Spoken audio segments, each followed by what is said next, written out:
Ladies and gentlemen, I want you to imagine for a moment that you could create an emotional switch that when you just turn it on, you can get someone to feel a certain way. And then another switch, when you turn that on, you can get someone to feel a different way. How powerful would this be as a speaker? If you're a speaker that wants to impact your audience, if you want to take them on an emotional journey, if you want to be remembered, wouldn't this be very, very useful? And perhaps for a moment, you can just think back. Have you ever been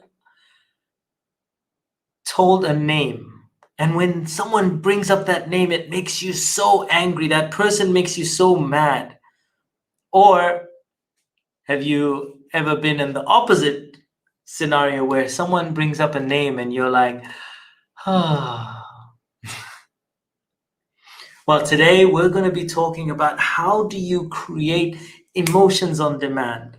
So, ladies and gentlemen, I want to welcome you to another episode of Hypnotic Storytelling. And today we're going to be talking about how can you create emotions, anchor emotions within the stories that you tell. When you speak, how do you get people to feel a certain way on demand, on command? And so let's get going. Now, as a speaker, if you're a speaker, a storyteller, you want to take people on an emotional roller coaster. You want them to feel a number of different things. And we want to persuade without persuading. We want to get people to do things without telling them they have to do things. We want people to like or dislike something without actually telling them that they have to do this. And so using anchors or using these emotional switches are so powerful in getting people to feel things without telling them that they have to feel something. Because if you tell someone, they're not going to want to do it. People can resist. But if you let them just make that own conclusion themselves, it's so much more powerful. So how did I discover the power of this tool?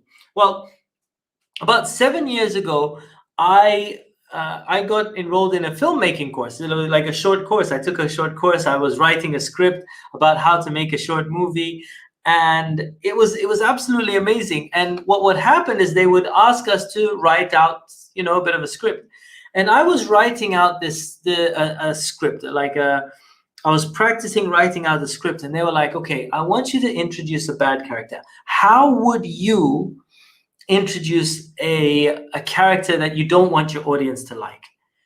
And I thought about it. I was like, how do I do this? So I kept writing. I'd say a couple of things. I was thinking maybe I would tell the audience, maybe I would get them to say something bad. Maybe I would, I was trying to figure out how do I let people know this guy is bad without actually saying this guy is bad, right? And I had no idea. I was coming up with loads of different things. Unless he did something evil, I just could not figure out how can I let the audience know. And it really frustrated me because I wrote something and then I wrote something again, and I just couldn't come up with the right words to say. And then I gave up and I went to the instructor and I said, "Look, I have no idea how to do this. How can I let the audience know?" And he looked at like some of the samples I did, and he's like, "Everything that you're trying to come up with is about telling people, but how can you tell people without telling them?" And he said, "Look at every Hollywood movie. You can communicate things without dialogue, without narrative, without actually saying to someone, this is what's happening. People can figure it out themselves. So how can you communicate without actually saying things?" And he said, think about a horror movie. You're not scared because somebody says, "Okay, it's time to be scared now." Nobody tells you, "Okay, now it's time to be scared." People don't even need to talk in a horror movie for it to be scary. And in fact, if you look at this, like, it's a kid. If you had a hip hop song playing, you'd be like, oh yeah, this is, the guy's kind of rolling to yeah, that it would have a whole different feel to it. But in the horror movie, what makes people scared? It's the music. It's the dun, like that gets people to feel scared. And he said a horror movie does not tell people to feel scared. It gets people to do it because it unconsciously communicates by the music, by what people are wearing or something like that, or where it's taking place. So he said, if you want to get people to feel a certain way, train your audience for signals. Hollywood has been doing it for years. If I wanted you to feel sad, and I just started talking like this, and the music is just really sad, then you know it's sort of okay. It's a bit of a sad story, If I, if I wanted to be playful and sexy, it depends. The music that you use can train your audience and tell your audience what to feel. But when you're a speaker, how can you do this? Now, after learning NLP, this made more sense. Now, but how can you do it as a speaker? Because as a speaker, you don't have soundtracks. You don't have costume changes. You don't have a change of scenery. You don't have different lighting that comes up and unless you've got crazy money to spend on big budget. But how can you get people to feel a certain way without any of those things? And that's what we're going to be talking about today. How can you as a speaker get your audience to feel different things without telling them they have to feel certain ways, just like a Hollywood movie? And this is so powerful because I'm very passionate about you entertaining your audience, because people are investing time to come and listen to you. You give them a return on their time, entertain them, transform them, help them. So first of all, I mentioned that we're going to use something called an anchor.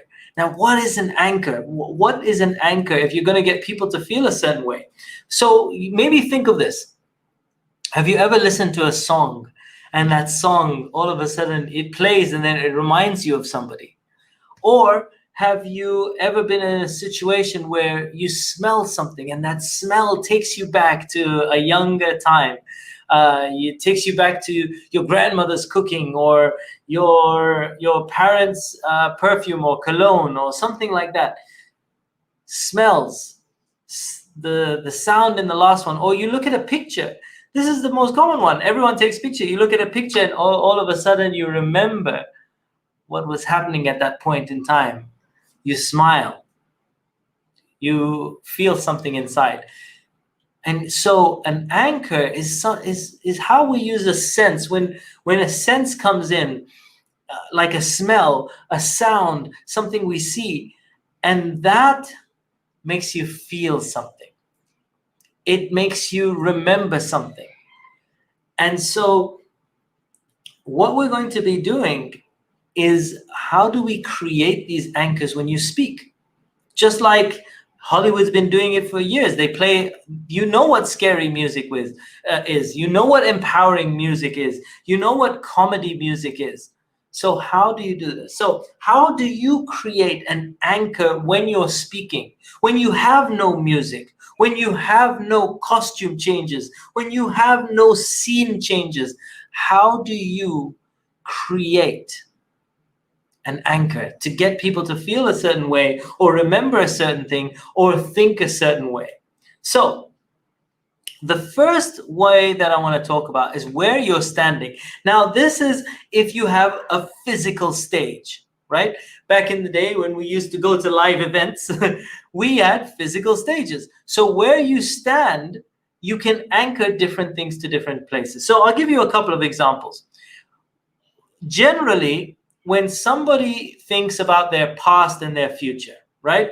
If you think of the past, most people, the past, they refer to the past, especially in English, Roman character languages where you read from left to right, right? The past, when we refer to the past, it's in our left, in your left, okay? And when most people refer to the future, it's on our right-hand side. So we think of the past on the left and the future on the right-hand side. So if you as a speaker are talking about your past, and then you're talking about, you know, what happened in your past, and then what you did, and like as you grew up, etc., you can use your stage to use that emotion to sub-communicate that. So here's what I mean. But remember, your audiences, you're supposed to use your audiences left and right. Your audience is past and future. So whenever I speak, if I talk about when I was young, I'll start off on this side and I'll talk about when I was young, and then when I started to grow up, and then I'll move over to the other side, and when I was like as an adult, and I'm on this side. So I will move across the stage based on what I'm saying, okay? Now, so remember to use the audience's past and future. Now, here's the thing. If I then refer to my old story, okay, so I could be, as an adult now, I'm so much more confident, but I remember how I was when I was younger. I remember how awkward I felt. And so every time I want the audience to even think about me as a younger child. I might be as an adult, and I could be saying, oh, and you know what? I looked at this person and I thought he reminds me of somebody. And just by walking to my past on the stage, I'm saying I'm reminded of somebody. And I'm unconsciously getting you to think of me as a younger kid without saying it, okay? So remember the past and the future. Now, you can also talk about the good and the bad. Now, how do I mean this? If I'm talking to you and I go, the good, oh my God, you are going to love this. You are going to love my next training. It's going to be so amazing. You are going to get this value. You're going to feel absolutely amazing, and da da da. And on the flip side, if you don't take action, it's going to suck. You're going to feel like da da da. And you can start talking about all the crap that could happen. Now, anytime I want you to feel something, I could feel good, I could just move to one side and talk about, oh my, this is the amazing point. This is da da da, and I'm so happy. This has happened in my life. These are happy things. What are you grateful for? What are you happy for? And then, what are those things that you would change? What are those things that really upset you or disappoint you? And so I could, whenever I want to talk about something bad, go to one side, and whenever I want to talk about something good, go to one side of the stage. And then if I just talk about something that I want you to feel good about, without telling you, I could just be like, let's say I was a promoter of vaccinations, and I don't want to tell you feel good about vaccinations or don't feel good about vaccinations. I just go to the point where I say, you know, and what do you guys think about vaccinations? And automatically there's an association with good things because I'm associating it to the good side of the stage. So the good side and the bad side, when we're talking about standing in one place or the other. The next thing is, where are you pointing? So just like in the last example, I had a good side and a bad side in terms of a stage. What about if I wanted to point? So I could go, and let me just go full screen. And you know what? Speaking to people and just being kind to others. It makes people feel so amazing. And when you make people feel amazing, you can make their day. Ignoring people is something that you don't want to do. And when you ignore people, you make people feel terrible. You don't feel good inside, and etc. So what I'm doing is, and now whenever I want you to feel good, all I do is I point to somewhere that represents my good side. And every time I say something that's nice, that's powerful, that's empowering, that's inspiring, that makes you feel good, that makes you feel happy, and that makes you excited, I can just point to this side. And if I am talking about something I don't want you to do, something that is going to make you feel bad, something that is going to make you feel regret, something that is going to make you feel crap, something that I want you to avoid, then I can point into the other direction. And on the flip side, how do you want to feel? And so if I keep doing this, then next time I point to an area of the screen, you know what to feel, especially if I want you to feel good. So pointing is very powerful in terms of the good and bad. The other is the self-point.